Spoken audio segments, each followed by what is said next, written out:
anybody who leads is stewarding the authority that they've been given, whether it's explicit or implicit authority. Sure. And so if you view that authority as stewardship, then I think you're going to utilize it both more vigorously and more thoughtfully. Yeah. So somebody who's predisposed to authority views it as their right, not their stewardship. And I think to the power over versus the power with. Exactly. The Reframed Fix is a podcast from Workbench. When growth creates pressure, Workbench helps CEOs and leadership teams cut through complexity, align their people, and scale with confidence, bringing clarity through executive coaching and strategic planning. Learn more at workbench.co. Dan Wolgemuth, welcome to the Reframe Fix. Thank you, Jake. Happy to be here. We always start with the same question. Okay. What is a leader?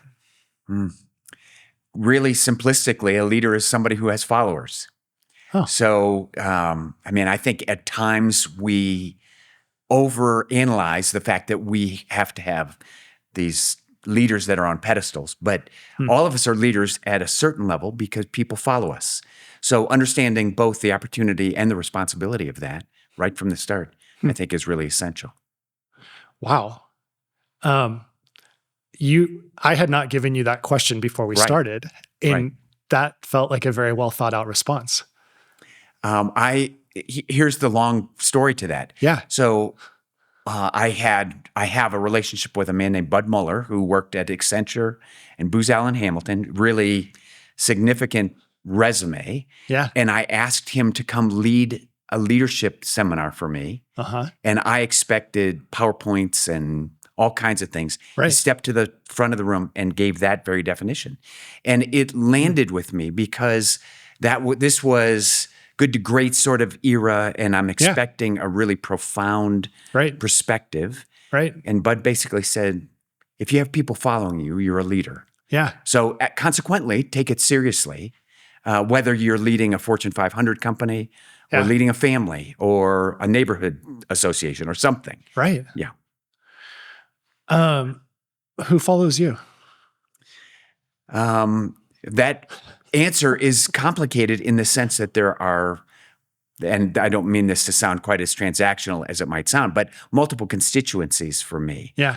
So I'm a leader in my local church. I'm still a leader of a nonprofit at some level. Yeah. But I'm also a grandpa of 11, and I take 2 teenage boys out every couple of weeks to spend time just eating and talking together. And I would say right now, that may be one of the most important leadership roles that I feel like I have to steward. Wow. Why? Say more about the importance of your grandchildren. Yeah. Leading your grandchildren following you. This has been a really interesting journey over the last 18 months. Yeah. So I started just saying, I want to spend time, I want to buy you dinner. These 2 young men come from different families, so they're cousins. Yeah. And time with a grandpa, and they love to be together. So it's not hard if I offer food and time for them to be together. They're all in. And what I found 18 months ago, or what I believed 18 months ago, was it was profoundly important for me to convey years of personal understanding to them over a meal or after a meal. What started to happen was we'd finish a meal, I would start to talk, often, sometimes, at least sometimes at that moment in kind of a devotional setting. Yeah. And I could see a little bit of a change in their demeanor from being engaged to being a little less engaged. And so I started inviting them to lead instead of me. At first it was, in addition to me, we'll alternate who leads this discussion time. Co-lead. And then it very quickly evolved into, I'm just going to be a participant, and we'll rotate between Graham leading or Desmond leading. And their level of engagement with each other and on topic was amplified to a level I wouldn't have expected. So I think there's a sense in that, to come back to your question, where leadership is partially at least focused on when can I invite others and create opportunity for others to lead while I'm still in the midst. It's a little like allowing somebody to be out front of you, but they're constantly checking over their shoulder to make sure you're still there. So you're leading, but in some ways from the back of the room, not the front of the room. And I think that's maybe one of the most profound ways to lead, is that you lead from the back of the room, not the front of the room. So that's certainly over the last 18 months, I've learned that at a really significant level for me personally. Yeah. I don't think I've ever heard such a simplistic framing of leadership. I'm drawn to it. Let me reframe the question that I asked you earlier.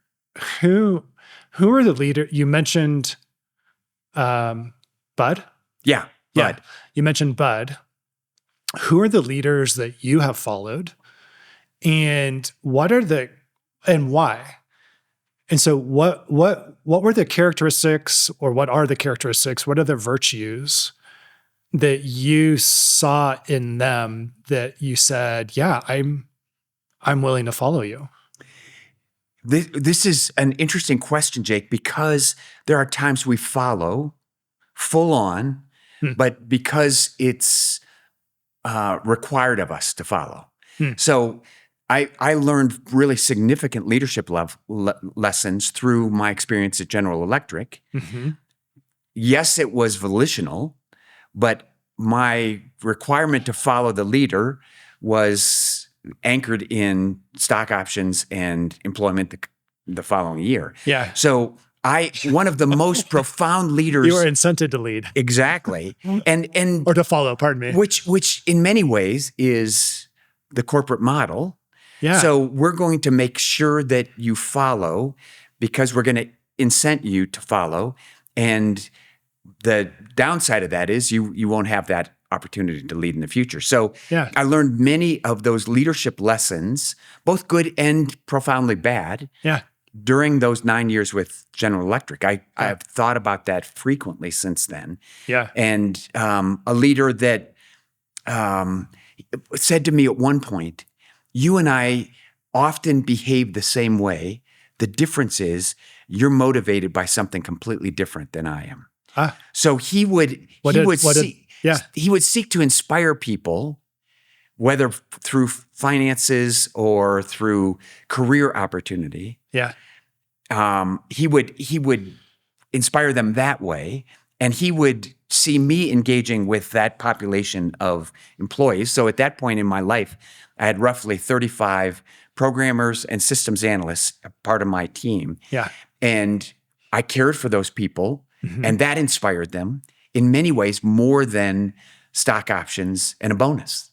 And he would ultimately look at that and say, we get the same result, you just do it a different way than I do it. And he was profoundly confused by that. He couldn't quite figure out how that worked.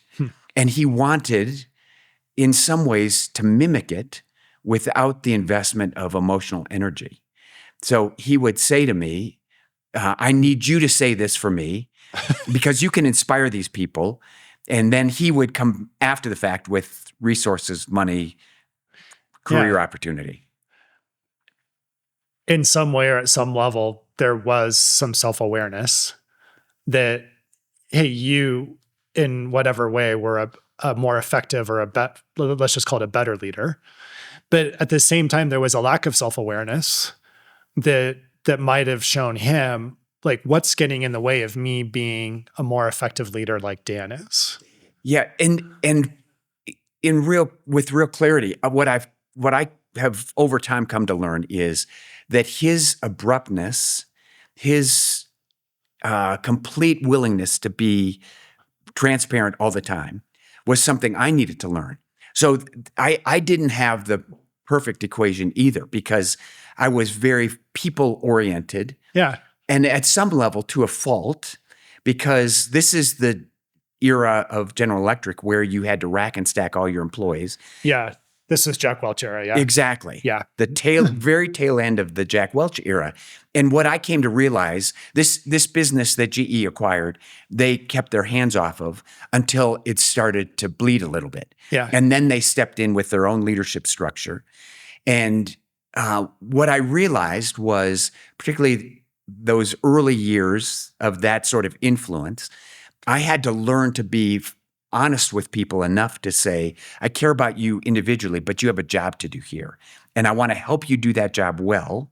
Right. And if you can't do that job well or aren't inspired to do that job, let's find another place for you to work. Yeah. And my initial posture would have been so people focused Yeah. that I'm going to come alongside people who are not going to succeed. Yeah. And to some extent, that was at the expense of people who were succeeding well Yeah. and needed to continue to have opportunity that I wasn't going to give them because I was too focused on remediating bad situations. Yeah. What do you think is so important about care or caring for the people that are on your team or that report up to you? I think at a certain level, it's part of it is just, I think, the way I'm wired. So it's a little hard for me to project Yeah. how it would be alternatively. Yeah. But I do think care takes people's performance to a level that, I mean, if we're talking sort of purely performance and delivery of results, Yeah. care builds trust that incentives don't. Yeah. And I think the beauty is if you can marry those two, then you really can turbocharge performance Yeah. and levels of success, however you define success, I think. And so at the end of the day, the GE model never fostered trust. It, in some ways, incented individuals to compete at levels where you were almost incented not to trust each other because you're competing with each other. Yeah. You've alluded to it in our conversation so far, but at Workbench, we look at leadership through what we call two dynamics of authority and vulnerability. You and I have talked about this before. Yeah. Authority is exercising decision-making power on behalf of an organization. Vulnerability is how do you engage, how do you enter into organizational and interpersonal uncertainty. And that a much perhaps simpler way to say that is just you don't know what's going to happen and you still have to, and just how do you hold the tension around not knowing? And what you initially described between you and then this other leader that said, hey, Dan, hey, here's what I want you to say because you cared for your team in a way that was different from him. What I hear in that is vulnerability. And what I hear he had is you said, hey, he was more direct, is he was much more highly authoritative. And so you guys each had a default. Mm-hmm. You know, I think as we look back on GE and Jack Welch in that era, he was a highly authoritative leader. Right. He was a stereotypical Fortune 100 CEO that is highly authoritative. But how do you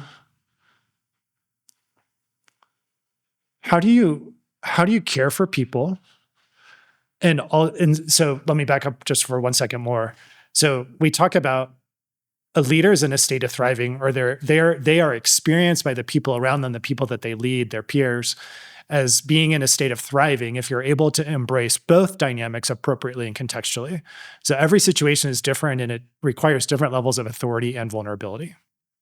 And so how do you care for people when you also have to embrace authority sometimes?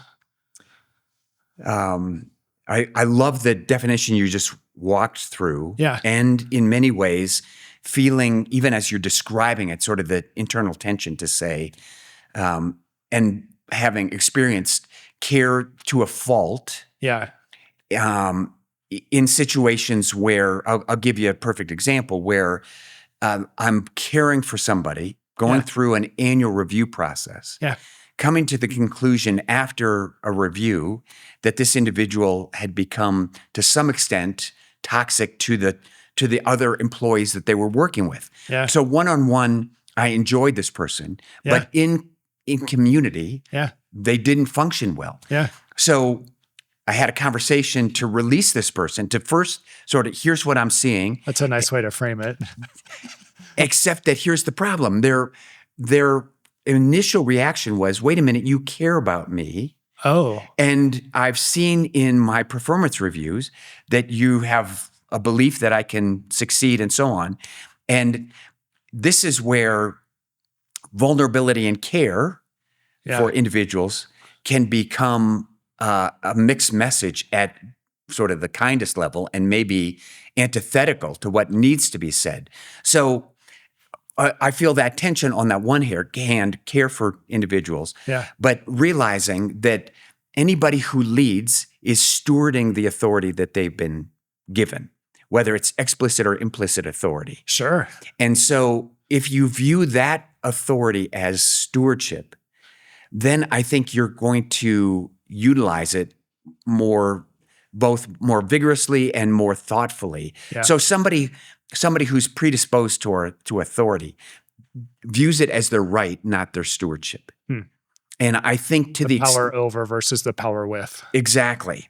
And I think you can do the same thing on the vulnerability side, where you can say, well, I just care for my people. They'll perform because we just have a great relationship, and so I don't need to have hard conversations because they know I care, they trust me. Yeah. And the power of what you've described with authority and vulnerability is, yes, we're predisposed in one direction or the other, but we have to find some ground to utilize both. And I think for me, it was in that early context, learning what proper authority means. Yeah. And I found myself, particularly later on in my leadership journey, finding people who would basically dismiss bad behavior because I'm just an authoritative leader. Cut me some slack. Yeah. And I found that to be really disconcerting because I don't think somebody needs to have authority as a trump card to be an effective leader. And so, but you sort of have to get over the stigma that says, in order to be effective, in order to create profitable results, you have to have, GE called it edge. That was Jack had 4 E's that he evaluated every employee on, and that we had to evaluate our employees. It was edge, it was energy, it was an ability to energize and then execute. And certainly understand energy and energize and execution. But the ambiguity around what is meant by edge created, I think, an opportunity for people essentially to be rude and mean to each other. Yeah. Highly competitive. And in a sense, then to highly undervalue any sort of vulnerability. As a matter of fact, Jake, I sort of recoil with that word thinking, if you use that word in that highly intense corporate culture, you would have been laughed at and demoted because vulnerability was not valued at all. Yeah, it was seen as weak. Weak. Yeah, you know what word that starts with E that's missing from those 4? No. Empathy. If you asked me, I would describe one of the good characteristics or virtues of a leader that I would want to follow is an empathic leader. The interesting thing is that in some ways is how I would have defined edge. Oh, I mean, I would have in that context believed that to the extent you have empathy, that you actually care about the people that are working with you and for you. Yeah. That creates a counterculture that in my mind was edgy. But I was in the minority in that perspective, certainly. What comes to mind, I may have told you this story before, but working here in Denver with a CEO, and he just described the culture of his company. And I mirrored back to him and said, oh, that sounds like a real family environment. And it was a little bit like this. We were sitting across from the table from each other. And I thought he literally like started to come over the table towards me and like got on his forearms and said, we are not a family here. I share this story so often. He said, we are a high performing sports team. And I said, okay, well, what's the difference? To you, what's the difference? And he said, well, and this could take us in a totally different direction, but theoretically, a family is unconditional and offers you unconditional love, and that you have lots and lots of rope in which to make mistakes, and then you're always welcomed back. But he said, no, like in our environment, like the expectation is high performance. And if you don't, so another way to say that is if you don't do the job that we've hired you to do, we're not going to keep you. Yeah. There's not this unconditional. Right. Yeah. And well, let me, but it's a helpful framing. Yeah. Did you argue with him, or did you embrace what he said? I mean, it landed and resonated with me immediately. I was like, oh yeah. And I'm a huge Ted Lasso fan. I've watched the entire thing six times. My word. Yeah. I mean, I can start quoting from Ted Lasso if you'd like. But I think that is actually a fairly great example of what I would call a lot of healthy leadership. And both are present though. Yeah. Like there's the authority and there's the vulnerability. This is, at a certain level, the question is, are we using people? Or are we empowering people? Another E word. Are we creating an environment where people thrive at their best because they're inspired to be their best, whether that's because they honor you as a leader or they're personally rewarding or some combination of the two. Yeah.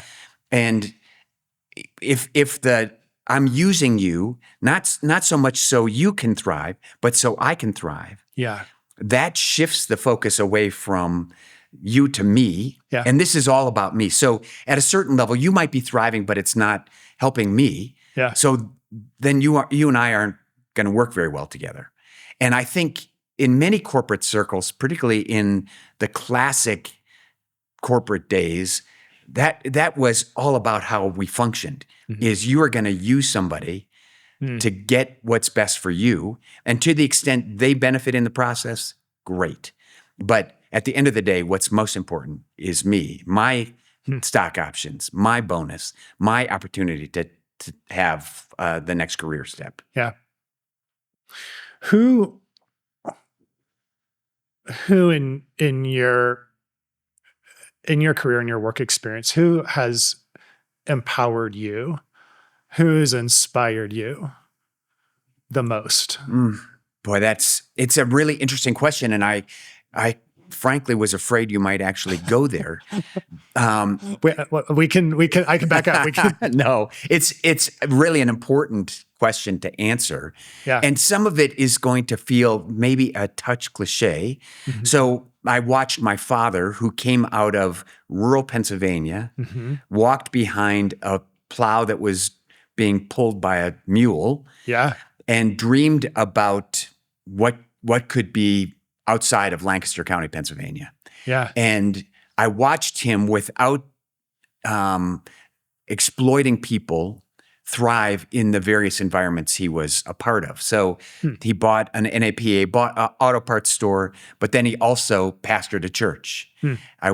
He kept that auto parts store alive long enough to put 6 of us through college and have my mom have a retirement, while at the same time leading something that was compassionately driven worldwide. He loved to travel worldwide. And here in his own experience, you think he's walking behind a mule, and now he's getting on 747s and traveling to India because he had deep compassion for what was going on globally. So I watched my father lead both from a visionary standpoint and from the standpoint of deep care and compassion. So when you described vulnerability and authority, he embodied that really well. And so I think as the youngest of those 6 kids, I had a front row seat to see my older siblings would say he learned on them and was much better with me. But I watched him function in a way that made me want to be more like him. Certainly not a perfect leader, but at the start, I had that as a guide. And I think that was really essential. Throughout my career, I did have people again, that I learned both positively and negatively through. So in 2005, I became the CEO of Youth for Christ, which is a Denver-based nonprofit. And I had the benefit of a board chair who was an entrepreneur who his emotional dial tone was flat all the time. And there was something, because I would have been far more emotive and inspiring, and there was something about the level-headedness of Jim that I needed. So I had been in corporate life for 28 years. I'm now with YFC, and 3 years into that job, I get sued. I'd never been sued in my life. And I care. I care about people. Exactly. And Jim was the kind of leader that would say, it's going to be okay. We're going to get through this. I've been through this. He said to me over the phone. I can still picture myself in my office pacing with a phone in my hand. Yeah. While I'm listening to him just in such objective, thoughtful terms. He cared about me, cared about our mission, but he put it in context. And I needed context. And I think the leaders that have been very helpful to me are the leaders that aren't up and down. They're leaders with context and thoughtfulness, because my propensity would be more energetic, more high and low. And so somebody who had that level set was really valuable, still is to me. The Reframed Fix is a podcast from Workbench. When growth creates pressure, Workbench helps CEOs and leadership teams cut through complexity, align their people, and scale with confidence, bringing clarity through executive coaching and strategic planning. Learn more at workbench.co. What do you think people have appreciated most about your leadership and how you show up as a leader? Simplistically said, the word is humility. So, and I need to use that cautiously because I don't want to be proud of my own humility. But it's hard to say. It is. And yet I think humility at the core is the most important characteristic of a good leader. A leader that can inspire long-term success.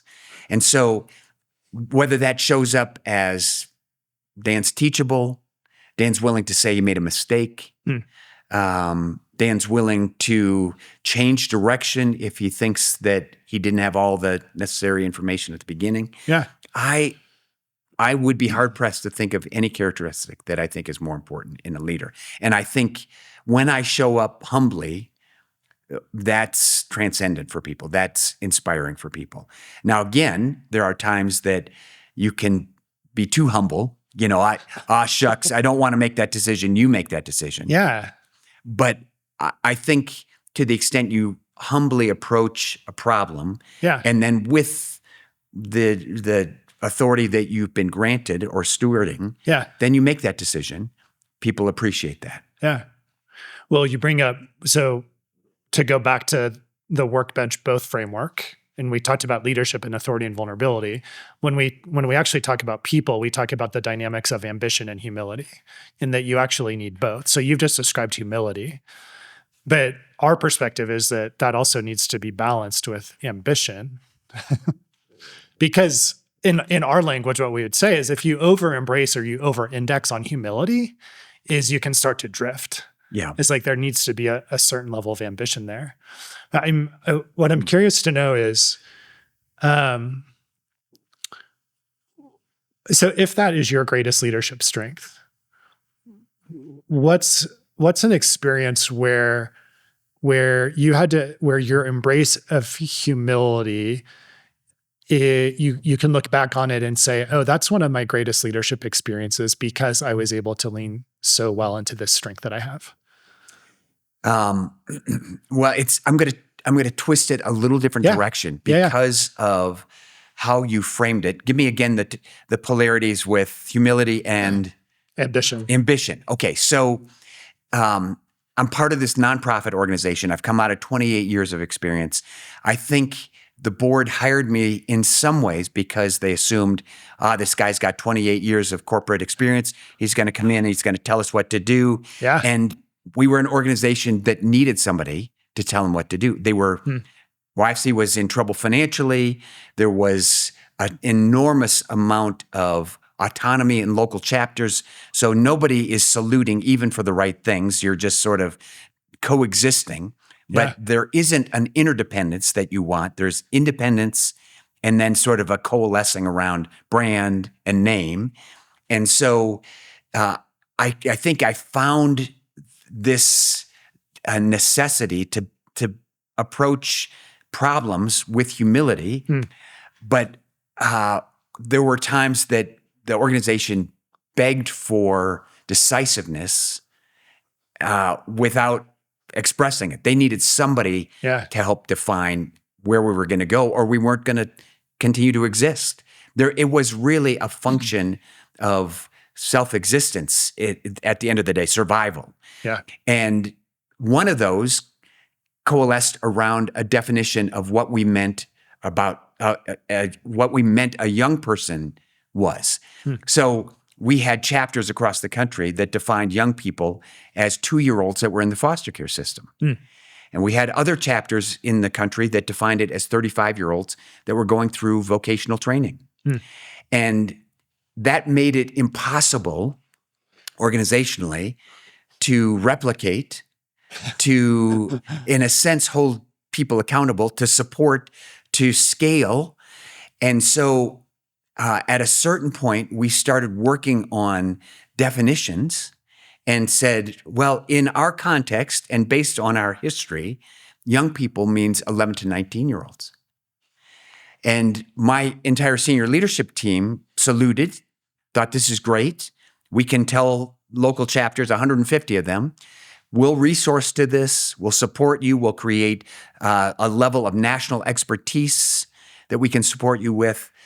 And I didn't get a lot of salutes. I got a lot of, hey, wait a minute, you can't tell us what to do.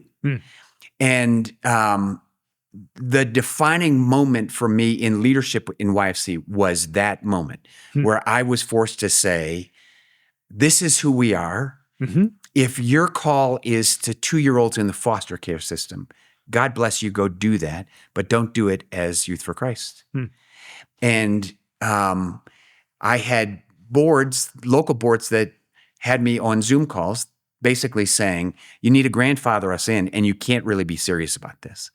And in humility, I had to say, I know that for years, that is not the posture I'd had. In some ways, I would have applauded that 2-year-old mission focus and the one that looked at 35-year-olds that were getting vocational. I would have applauded that. And so it was probably 10 years into my leadership journey that I had to say, I was wrong. And part of the way I know I was wrong is because we couldn't adequately resource you, support you, care for you. And so this ambition to say, I want this mission to thrive, and it can't thrive if my posture is one purely of humility to say, you do what you want to do. You can use our brand and we'll applaud you. And so that tension, Jake, I remember vividly being on a Zoom call with 35 executive directors from across the country. And I'm in front of the screen saying, here's who we are. And feeling my legs shaking while I'm standing there. And yet realizing this is a defining moment for us to know who we are. Ironically and powerfully, I was on a Zoom call with a local board member very recently, and I'm listening to them talk about how powerful this 11 to 19-year-old mission is.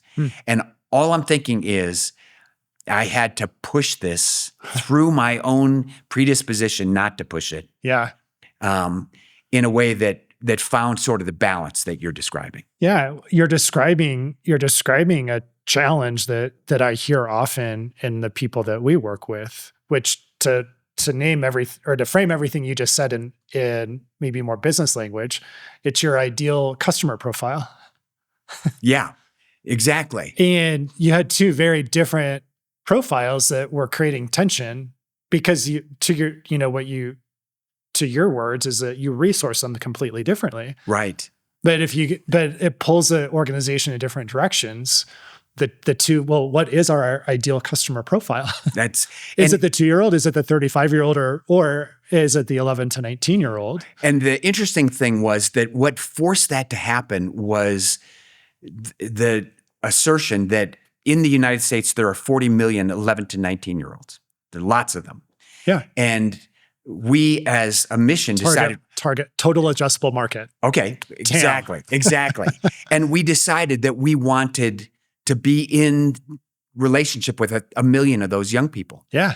And so if we're measuring success by a collection of those people, those kids, 10,000 maybe, you can do that with more variation than you can if you're going to try to reach 1 million of them. Yeah. So the customer profile that you just described is exactly right. Without it, certainly in that context, feeling quite as crass as that might feel, and yet you couldn't scale, you couldn't get to the vision you had. Right. And it was the vision disconnect from the current operations that made us realize we had to change. Well, so many companies end up being like a sailboat that just is kind of drifting. Because what you just described is one wasn't necessarily better than the other. Like it wasn't about judgment. Right. Like, exactly. There was inherent value in either option or the options that were on the table. But you needed a leader who was going to embrace authority and make the decision. And knowing that your decision was not going to land with some people. Yeah. Yeah. It's interesting because the example you just gave with the sailboat sort of floating, being driven, I've thought about before and maybe this is an interesting way to look at, humility, ambition. Authority and vulnerability play the same way, which is that if you don't have a keel, if you don't have the center weight, you are driven all over the place. But you can have a beautiful boat and be afraid to put up the sail. Yeah. And so it is both. You want the weight, you want the stability, but you also want the courage to put up the sail and say, now that we have the boat right, let's get the sail right. If you just get the sail right and not the boat right, you're going to go all over the place. Yeah. And I think that balance, I took a sailing lesson once and the instructor had a whiteboard and wrote the word balance on the whiteboard and said, sailing is all about balance. And I think it's been profoundly important for me at certain personal levels to realize that's true in my own life as well. And you're describing it. What Workbench does is exactly that. It's finding the balance to make it work, to get to where you want to go, but understanding it takes both. Yeah. I unfortunately introduced a sailing metaphor when I know nothing about sailing, and so I can't continue with this.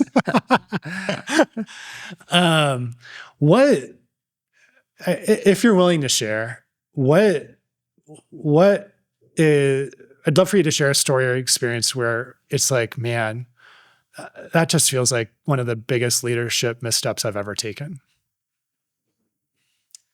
It's the list is racing through my mind right now.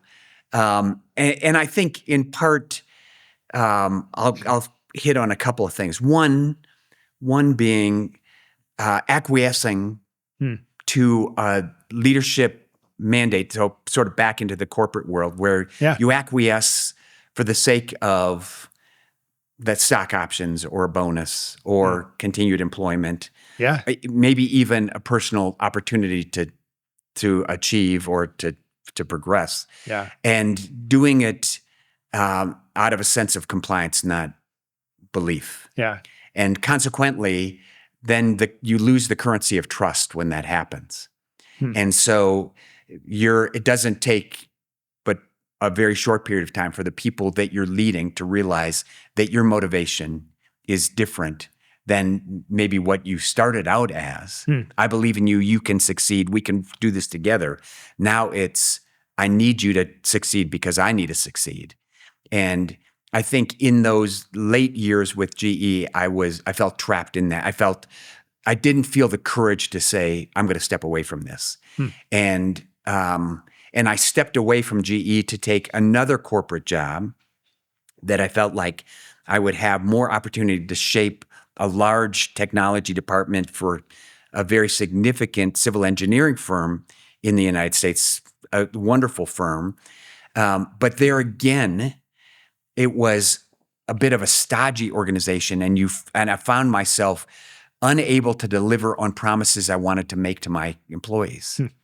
And so ultimately, I talked myself into staying in that environment for the same reasons. I have kids in college. I need the resources. Right. And I think I came to terms with the fact that I needed to be true to myself in order to be able to lead at a level that I felt like was righteous, which was trust, back to your word. Yeah.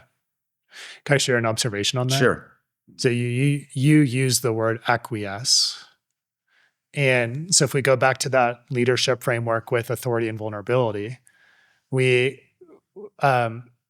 say three things about the two dynamics. One is that one is not better than the other. Two, everybody has a default. So what it sounds like is your default is vulnerability in the authority vulnerability context. The third piece is actually the most important, is that the secret to the sauce is how do you embrace both? And we're always going to because we have a default, we're always the car's always going to pull to that shoulder. Right. Exactly. And I share the same default with you of vulnerability. So, but to pull this or to try to pull this together is when you use acquiesce, that actually sounds like not embracing your authority. And so it highlights, okay, your default is vulnerability.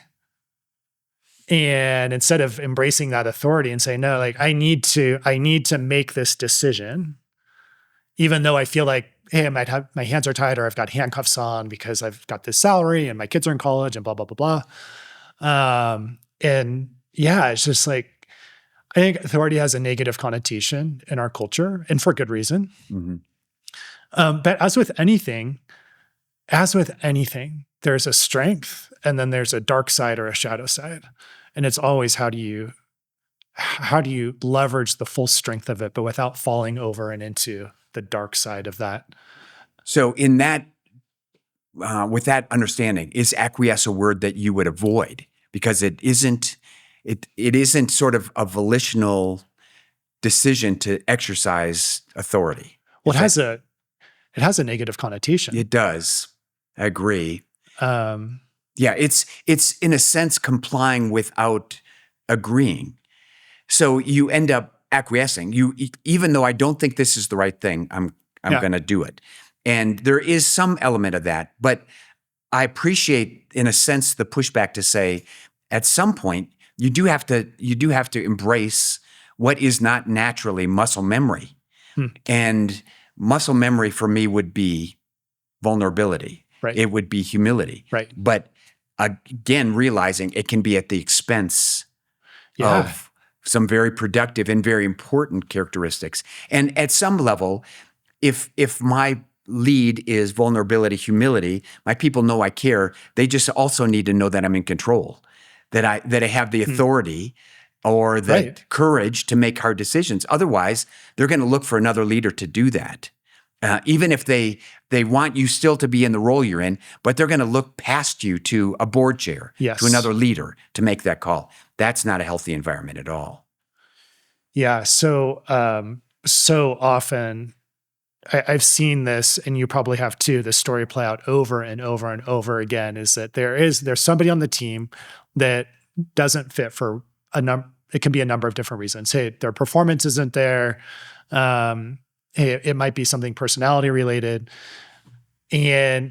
But there's something that feels like, hey, but we still need this person. And there's the leader that either addresses it or doesn't address it. But when that is addressed, and then I literally just had this with a client within the last month they were sharing a story of like, hey, we felt legacy employee, they had all this institutional knowledge. Yep.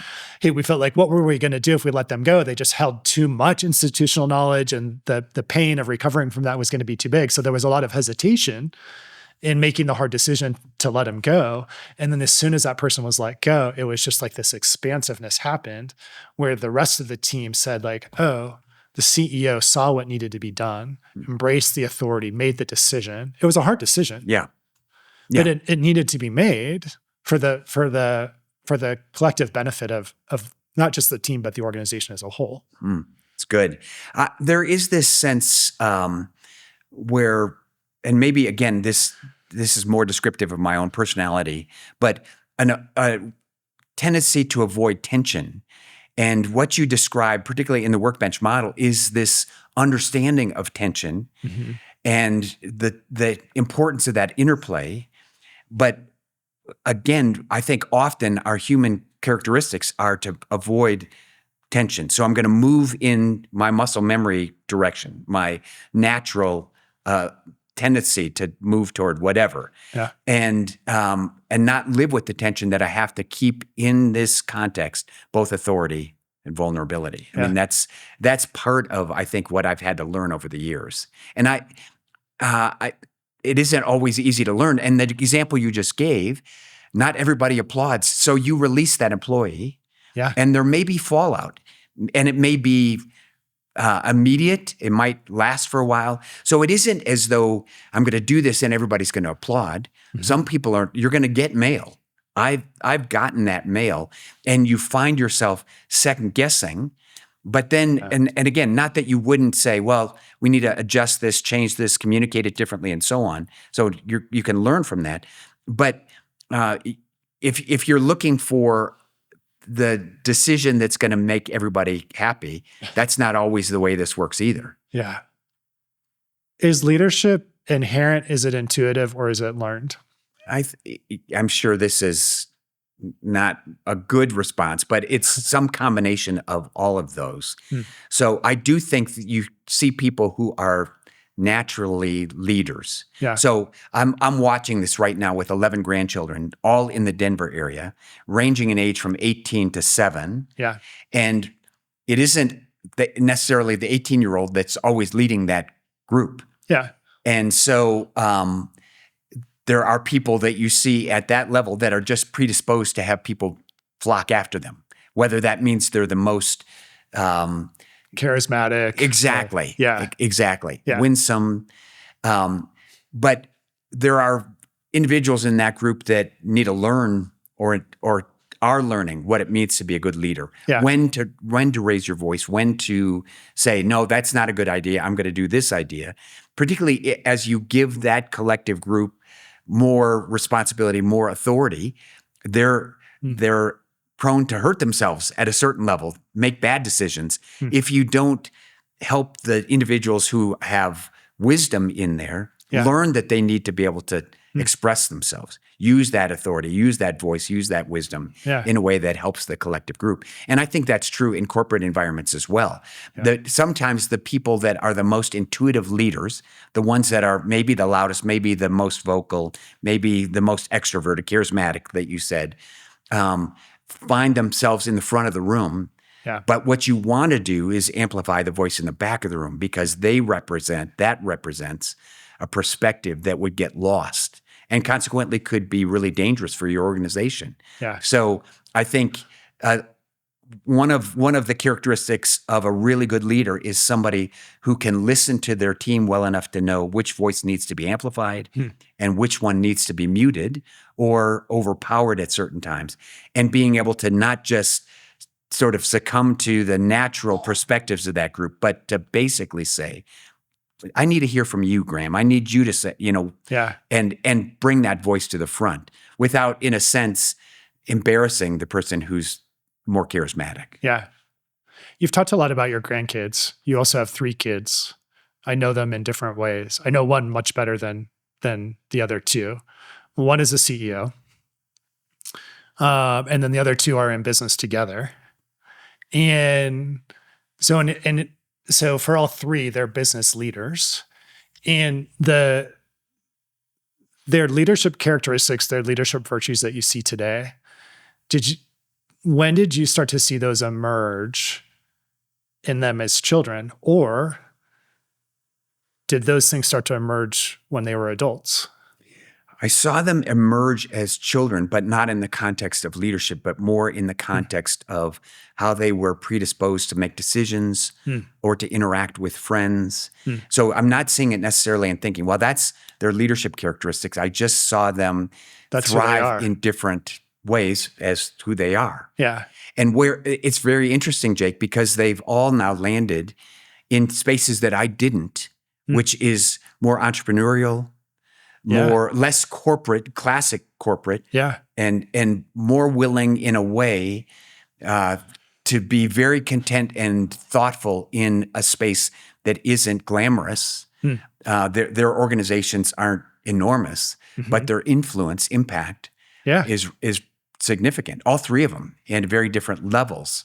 Yeah. So, and the three of them are very different from each other. Yeah. And I think that's created, I think, a realization that they need each other at a certain level. Certainly our two sons who work together could very quickly describe the differences they have and how they've learned to really thrive together, give space. And our daughter, Allie is a sponge in learning what she needs to get to the next level of effective leadership. Yeah. And so that's created an opportunity for me that I didn't think I would have when she was a 16-year-old and I'm trying to figure out how to navigate a teenage girl in our house. Now we're in an environment where she and I have a level of relationship that's just profoundly wonderful because she's wanting sort of some sage experience and I'm wanting the freshness of her eyes. I see in her skills that I wish I had as a 39-year-old. Yeah. Yeah, it's interesting. I don't have any data or science to back this up, but my personal opinion is I think that leadership can be learned. Is that maybe in a way to your point, is that everybody has intuitive inherent gift sets, and how can you use those most effectively? And then there are definitely leadership characteristics that can be acquired, that can be practiced, and that over time they become ingrained. And so, I mean, I truly believe that anybody can function as a leader.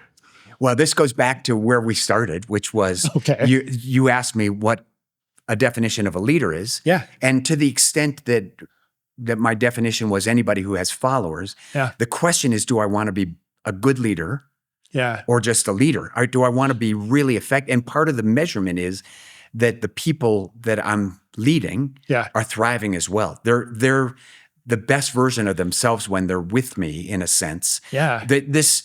I talked about this 16 or 15-year-old sons, they love to be with me because there's a sense in which they get to be the best version of themselves. They're leading a discussion about something that they don't do when they're a sophomore or freshman in high school. Yeah. And I think I've had to learn that. So yes, I've had followers, but do I really want to be a great leader? Yeah. That's where learning to lead is so vital. Yeah. And I think you're right. I think you can learn to lead well. Yeah. Well, what really stands out from that is this space or this environment you create, in this case for your two oldest grandkids, to fully be themselves. And I think that is inherently what I would call freedom. And in the coaching work that I do, typically with high-level leaders, the way I describe it is this is about how you show up. And in our work together, it's how do you show up in your fullest potential? Yeah. So how do you become self-aware of where you have the most strength and where your intuitive gift sets are? Hey, you're free to be yourself and all the strength and power and freedom that comes from that. And then without letting the other things get in the way. And also recognizing that I'm not going to have everything. Yeah. Yeah. Right. And so then, hey, those things that you lack, how do you find other people? You talked about your two sons, hey, how they're aware of their differences. Right. So know what you do well. Another story comes to mind around following. And hey, a leader is someone that you're just willing to follow. And I'm thinking of a CEO that I used to work for. You and I both know this person, so I won't name them. And we were having a meeting one day, and he'd shared a perspective on a direction that he wanted to go. And I had it, and I shared with him my opinion. And I said, I disagree. I don't think that that's going to serve the company well. Here's X, Y, and Z reasons. He had reasons A, B, and C for why he thought it was a good direction. And then it got to the point, like, we weren't going to be aligned on this. Like, we weren't going to find agreement. Yeah. And so I ultimately asked him, or it came down to, and I said, but I'm still willing to follow you. Like, even though we have different opinions on this, and I'm the one who's actually in disagreement, if you decide that this is the direction that you want to take the company, I will follow. Because of that, I trusted him. Yeah. And part of that trust was also knowing that 3, 6, 12 months, whatever the time frame was, is that if it took us off course, is that I trusted that he would make another decision that would theoretically put us back on course. Yeah. So there's a sense in which what you've described is believing in some ways that every decision is a consensus decision. And there's a sense in which they aren't. Yeah. And your willingness to sort of lean in and say, this is what I think, and I don't think you're making the right decision, and then still salute at a certain level, means that organizationally you've lived in that tension we just talked about. Yeah. And then there's probably some hybrid of what you believed and what he believed that ultimately was the right decision. Yeah. Yeah. The language, the way Jeff Bezos frames this, and I appreciate with the platform that he has with the business leader that he is to kind of popularize this, but his language is disagree and commit. So yes, it's okay to disagree. And so often what's lacking in the workplace is, you hear of groupthink, but the opposite of groupthink is actually offering a contrary opinion. Yeah. And like, no, we can disagree. And and because I trust you, I believe in you, I'm willing to follow you. Yes, I'm willing to say I disagree, and I'm able to commit to this decision, to this direction that you want to take the company. That's really good. It's interesting. As you were describing that sort of environment, I thought about the last 16 years of my CEO leadership. I worked with a man named Tim, who ultimately became my COO. And Tim was wired completely different than I'm wired. And Tim would say to me, it's your job to lead YFC. It's my job to run YFC. And he was right. Yeah. And then he said to me, I remember this phone call. He said to me, your job is to make me and the people that work for me proud to be a part of this organization. And my job is to make sure that there isn't stuff on your desk that shouldn't be on your desk. And the last particularly 10 years of my leadership at YFC, that dynamic with Tim was life-giving. He understood what he could do, and I understood what he expected of me. Yeah. And it worked beautifully. What a great partnership. Great partnership. Dan Wolgemuth, thanks for the conversation today. Thank you, Jake. Always good. I agree. There are always so many insights and learnings that I take away from you. You are in your sage stage, so to speak. So thanks for sharing with us today. Always happy to do that, and always appreciate, even as you describe what's happening at Workbench, thinking, boy, that is such good insight. I wish I had had that 25 years ago.